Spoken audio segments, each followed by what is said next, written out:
danger waits in the most ordinary places. For the men and women in uniform, no shift is ever predictable. A single knock at a door, a simple traffic stop, or a call for help can flip in an instant, leaving them fighting to survive.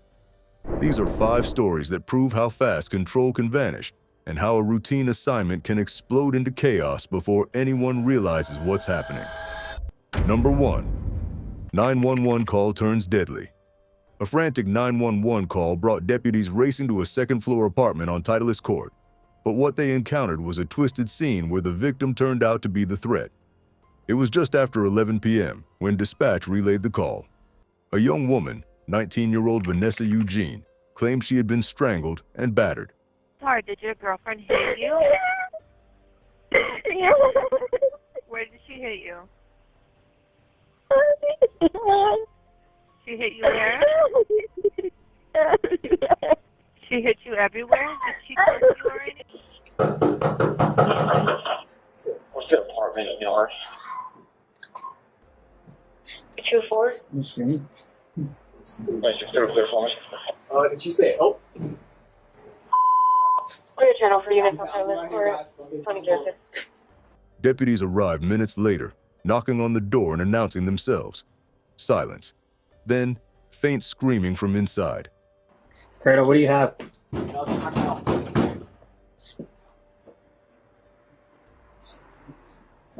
Sheriff's office! Through the door, a woman's voice called out that she was okay, but something about it didn't sit right. The cries, the pauses, the tension in the air. Deputies couldn't be sure if Eugene was being coerced, if someone else was inside, or if she was in grave danger. You guys hear? I heard someone yell. Let's see. I'm gonna shoot. You shoot across over here. What? What you say? She says I'm over there. Come to the door! What did you say, Mark? She says I'm over there. Look at my window. When the door finally gave way, deputies still held back, cautious, trying to make contact. Then movement at the rear bedroom caught their attention. A muffled plea for help. The sergeant ordered the bedroom door breached. Let me see your hands! Let me see your hands! Sheriff's office, let me see your hands! What happened next was chaos. The door flew open and a woman bolted past them, screaming, and locked herself in the bathroom. Deputies surrounded the room, shouting commands. For several tense moments, there was only silence. Then, with no warning, the bathroom door burst open. Eugene herself came charging out, knife raised, eyes locked on the sergeant. Deputies had seconds to react. As she lunged, both Sergeant Number 1 and Deputy Number 2 fired their weapons. The blade slipped from her grasp only after she hit the ground.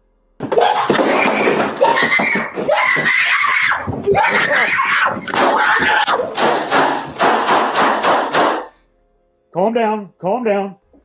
Despite the violence, deputies immediately transitioned to first aid, trying desperately to keep her alive until medics arrived. She was rushed to a hospital, but she later died from her injuries. Eugene was alone in the apartment. Investigators later determined there was no attacker, no other occupant, no hidden threat, only the troubled 19-year-old who had placed the call herself. No deputies were injured, but the chilling reality of the call still lingers. What began as a desperate plea for help ended with officers fighting for their own lives inside that Orlando apartment. Case number 2, knife attack at the door. Police tell us the suspect opened the door and charged at police with a knife. He refused orders from police to drop the knife. What should have been a quiet evening in southwest Oklahoma City erupted into chaos when officers were met with a man charging at them with a knife the second they reached his front door. It was just after nightfall when officers pulled up to a house in the 3500 block of Southwest 17th. The call seemed routine enough, a disturbance, nothing unusual. But before the officers could even knock, the door swung open. Standing there was 41-year-old Eddie Hill, gripping a knife. What's going on? Body-worn cameras show Hill bursting out of the doorway, lunging toward the closest officer with the blade raised. Commands to drop the knife echoed in the night, but Hill didn't stop. He closed the distance fast, ignoring every warning. Put it down now. Put it down now. Put it down now or I'll shoot you. Put it down.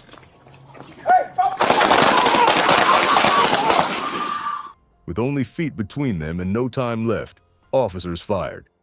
Hill collapsed on the porch, the knife still clutched in his hand. Medics rushed him to a nearby hospital, but despite their efforts, Hill succumbed to his injuries. Put it down now. Put it down now. Put it down now or I'll shoot you. Put it down.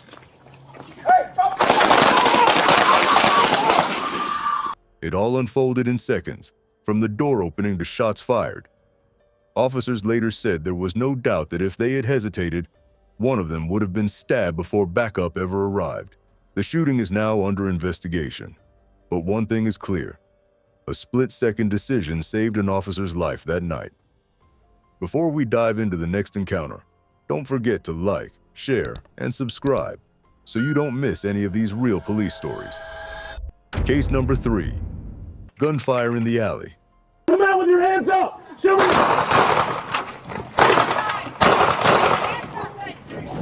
A 911 call out of Dundalk pulled 2 officers into a deadly confrontation that ended in a gun battle in a dark alleyway. It was around 7:30 p.m. when dispatch sent 2 Baltimore County officers to the 8200 block of North Boundary Road. One officer stayed at the front door speaking with the caller, while the other slipped into the alley behind the residence, following the description given by dispatch. This is Officer Brady, Baltimore County Police. It's Officer Brady. Can I talk to you? It's Officer Brady. Can I talk to you?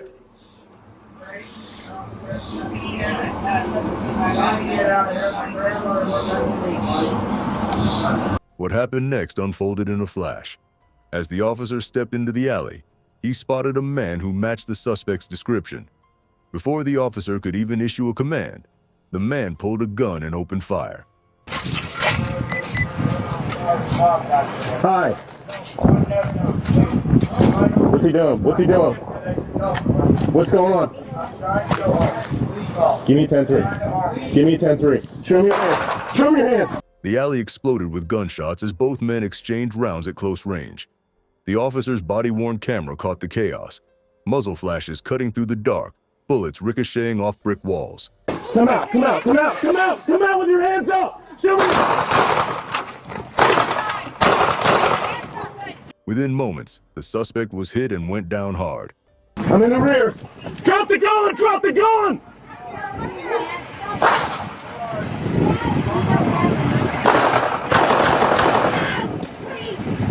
Even then, the officer and his backup rushed forward, switching from weapons to life-saving measures. They worked frantically to keep the man alive until EMS arrived. But despite their efforts, he was later pronounced dead at a local hospital. Sir, where are you hit? The gun recovered at the scene was still loaded, sitting just inches from him. Police identified the suspect as 43-year-old Glenn Petty Jr. of Dundalk, Maryland. No officers were injured in the exchange, though witnesses said the narrow alley became a war zone in seconds. What began as a 911 call ended in a shootout that could have easily claimed an officer's life. Number 4. Armed with a hammer, machete, and gun. 911, what is the address of the Right now, I need a police. One people stay outside. And What is the address? What is street? Right now.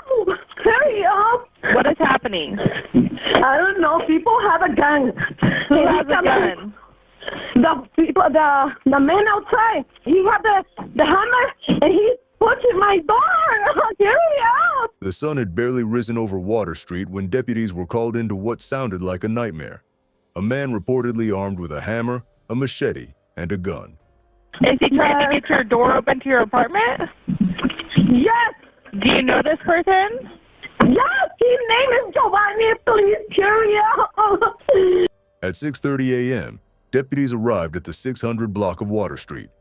What they found was 42-year-old Sadi Giovanni Diaz, standing in the open and brandishing a firearm. Huh? Where's he at? Hey, get down! Get down! Hey! One at gunpoint. Drop it! Drop it! Drop it! Body-worn cameras captured the chilling moment Diaz raised the gun and leveled it directly at a deputy. Commands to drop the weapon were ignored. In the split second between life and death, deputies fired. Drop it!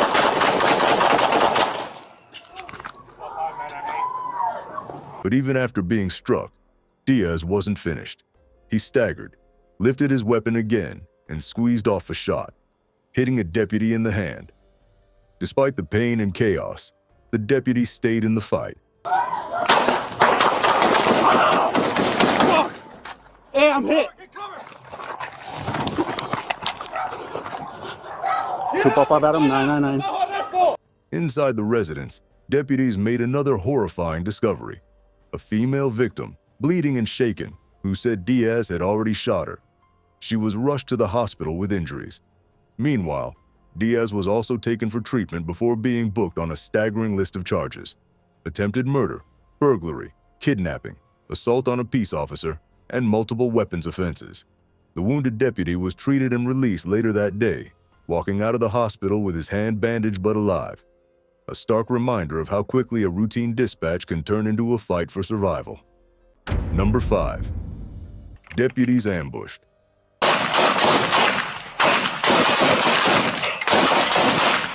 What started as a simple welfare check on Jacob Springs Boulevard in Rockford turned into a shootout that nearly cost 2 deputies their lives. At 3:19 p.m., deputies Corbin Smith and Edward Walker rolled up to the residence. They barely had time to take position before the suspect, later identified as 59-year-old Ronald Reed Millsaps, slipped out through the garage. For a moment, he disappeared from sight, and then the quiet shattered. Show me your hair!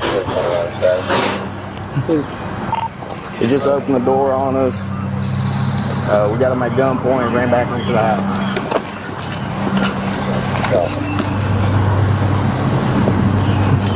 Come on, fall back, fall back!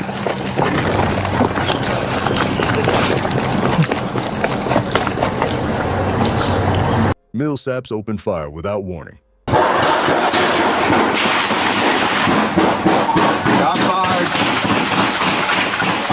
fired.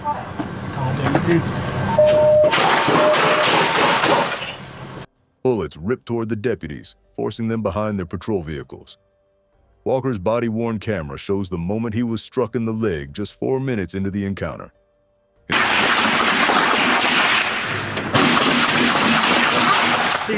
You good? 329 in the leg, right leg. What's up, man? Get back here. In a desperate exchange, he handed his rifle to Smith and ordered him to grab the tourniquet from his vest. But I need a tourniquet. You got one? Right here. Get it on. Watch it cover us.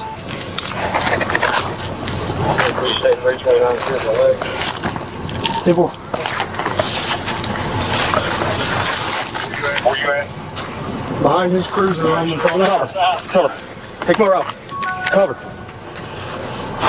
I'm gonna set up in the back so he can't come out. But the nightmare wasn't over. 3 minutes later, Smith himself went down, shot in the leg. His own camera captured the chilling scene of him fumbling for another tourniquet from Walker's uniform and strapping it around his leg while gunfire cracked in the background. It's in the leg. Oh, fuck. Dude. Tourniquet. 376, I'm getting the leg.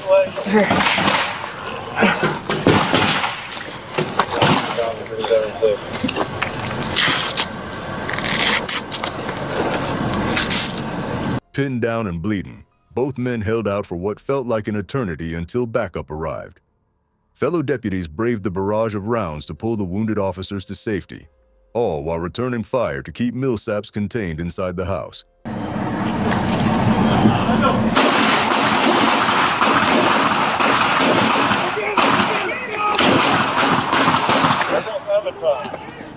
Are we moving? Move. Fuck you. Go, dude. Get behind this house. Get behind this fucking house.